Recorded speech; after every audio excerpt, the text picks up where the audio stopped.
l'est de Madagascar. Un mélange de lacs, de rivières et de jungle. Une région où la saison des pluies dure 10 mois. Nous allons nous diriger vers une partie de la forêt difficilement accessible pour y rencontrer les espèces qui s'y cachent. Et le meilleur moyen pour s'y rendre, c'est la pirogue. Nous sommes tout à l'est de Madagascar, sur la côte de Full-Pointe. Voici le canal des Pangalan.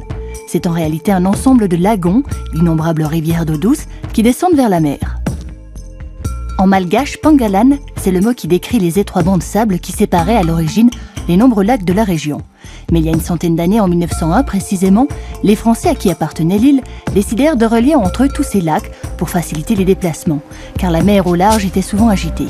Le canal des Pangalan était né.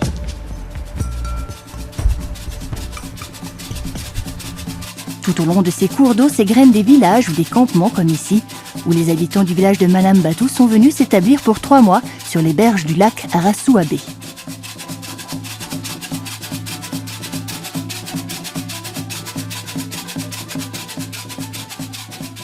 Durant la saison sèche de juillet à octobre, ces familles cueillent le penja, une sorte de jonc qui est utilisé dans de nombreuses îles de l'océan Indien pour faire des nattes, des paniers ou encore des chapeaux.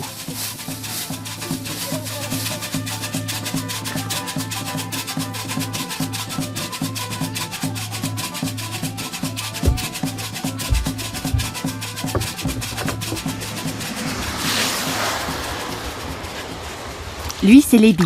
Il est marié, mais au campement d'été, il est venu seul, sans sa femme et ses 8 enfants. La cueillette du penja, ce n'est pas son truc. Lui, son métier, sa passion, c'est la pêche. 3 fois par semaine, Lébi part en pirogue sur les eaux du canal pour rejoindre ses zones de pêche favorites. Une expédition qui n'est pas sans risque, ces eaux paisibles cachant parfois de terribles prédateurs.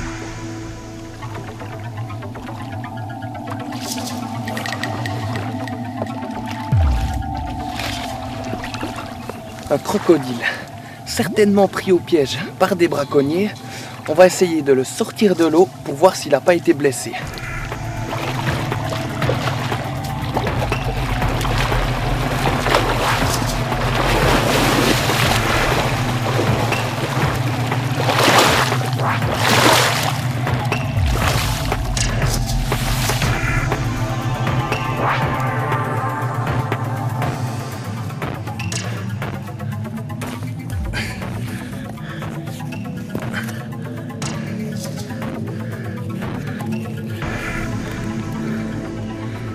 Un crocodile du Nil.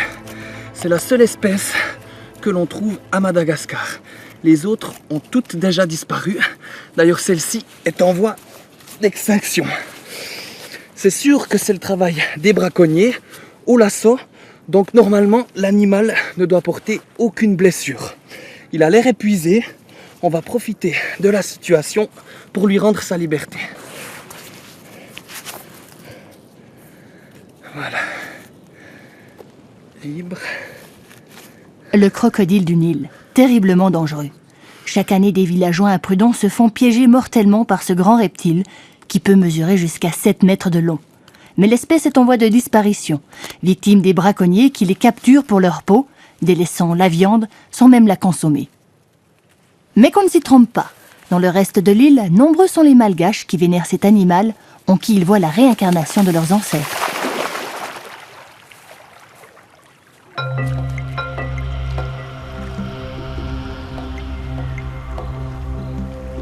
Cela fait 3/4 d'heure maintenant que Lébi a quitté le campement villageois. Parmi les jassins d'eau, il va chercher un endroit discret pour ranger sa pirogue.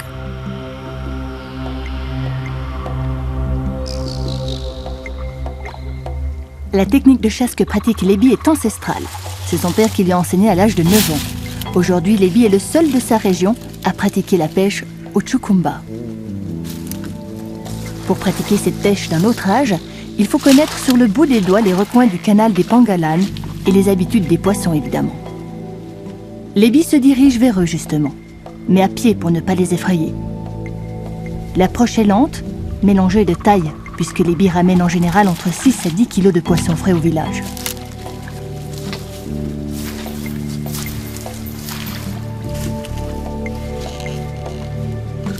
Voici l'appât, un cabot, une sorte de mulet que Lébi a mis 4 heures à fabriquer à l'aide de bois de litchi, de tôle et de plastique. L'appât est fixé au bout d'une baguette que Lébi agitera ensuite doucement de sa main, juste sous la surface de l'eau. Dans l'autre main, il se munit d'une lance, à l'extrémité de laquelle il fixe un harpon de sa fabrication. Puis la chasse peut commencer.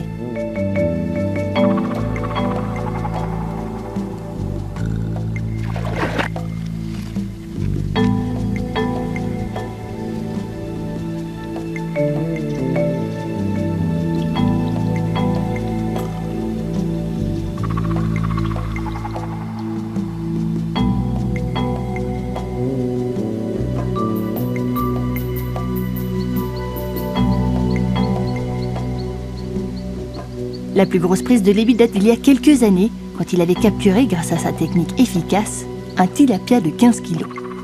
Mais il est aussi des jours moins glorieux, où les prises sont plus rares, ou tout simplement inexistantes.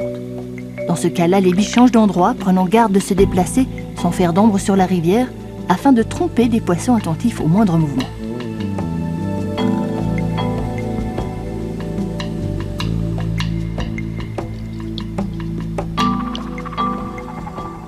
Après avoir tenté sa chance dans 2 autres endroits, Lébi s'est déplacé à 2 km en amont de la rivière. Par un geste rapide, il imite l'agitation d'un poisson qui vient de gober un insecte à la surface de l'eau, de quoi attirer des tilapias et des truites chinoises, elles aussi à la recherche de nourriture, et persuadées qu'un de leurs congénères vient de découvrir un endroit où prolifèrent les moucherons.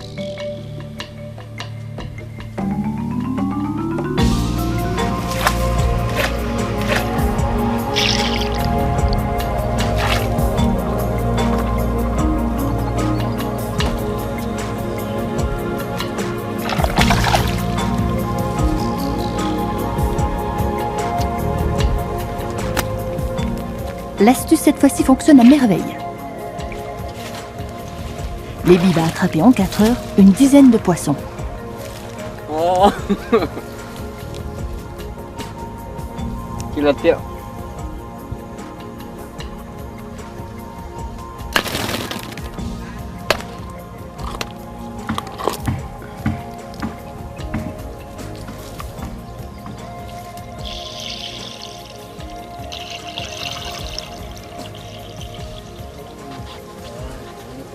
Ça va?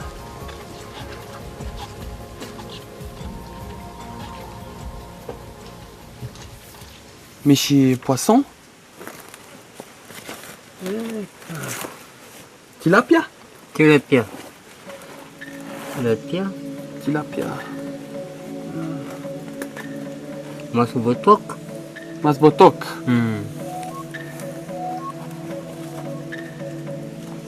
Jalaw. Dialav.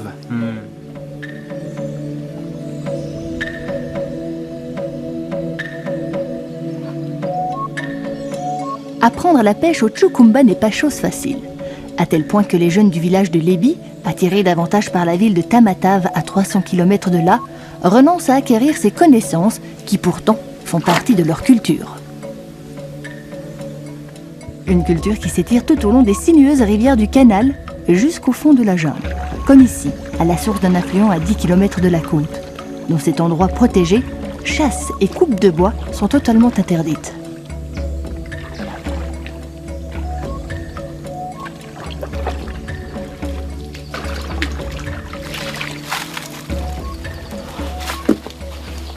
La forêt de l'Est, une jungle difficilement pénétrable où la plupart des animaux, à part les nombreux lémuriens qui s'y trouvent, ont développé des techniques surprenantes pour passer inaperçus.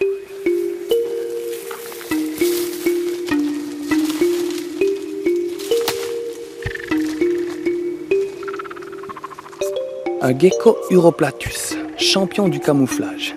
Il a la couleur et l'aspect du tronc sur lequel il vit. Par contre, il n'est pas très rapide et ne fait aucun mouvement brusque pour ne pas se faire repérer.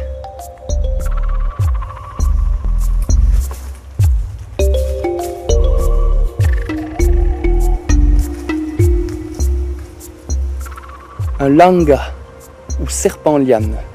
Il profite de son apparence pour passer inaperçu au milieu des branchages. Une légende malgache raconte qu'il peut imiter une flèche et transpercer le corps de celui qui passerait trop près.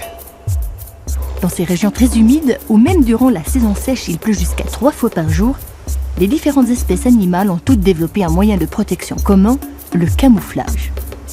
Au sommet des arbres proches du sol, même les plus dodus ont réussi à se fondre de façon remarquable à leur environnement.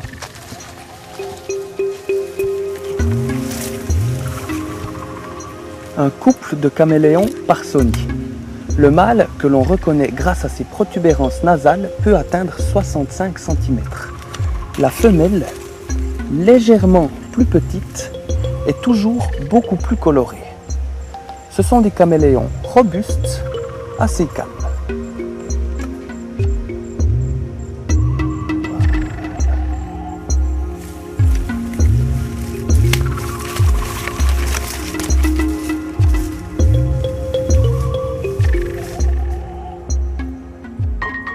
Lui aussi se camoufle, surtout lorsqu'il reste immobile. Le ténrec est une star de Madagascar. Il est le premier mammifère à s'être implanté dans l'île. Ici, le gecko lineatus. Il est extrêmement rare de pouvoir l'observer, d'autant qu'en général, il vit dans les cimes des arbres.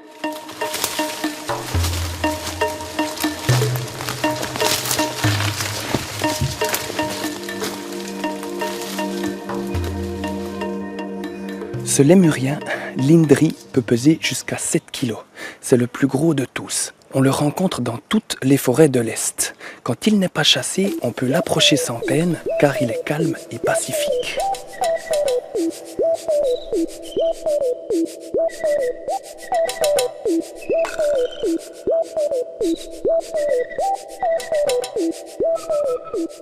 Autant le gecko est discret, autant les lémuriens, eux, sont tapageurs et curieux. Là, ce sont des lémuriens macao. La femelle est rousse et le mâle noir. Ils vivent aux côtés de leurs cousins, les lémuriens couronnés, reconnaissables à leur pelage gris et à leur petite couronne rousse au sommet du crâne. Quant aux lémuriens hybrides, fruits des amours des macao et des couronnés, ils présentent une magnifique robe argentée.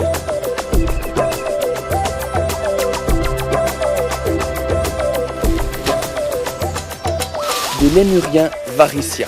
C'est l'espèce la plus joueuse et sûrement ceux qui font les bonds les plus prodigieux. Ce sera notre dernière rencontre dans cette forêt protégée, vitale pour la préservation de la faune et de la flore malgache, aujourd'hui menacée par une déforestation massive.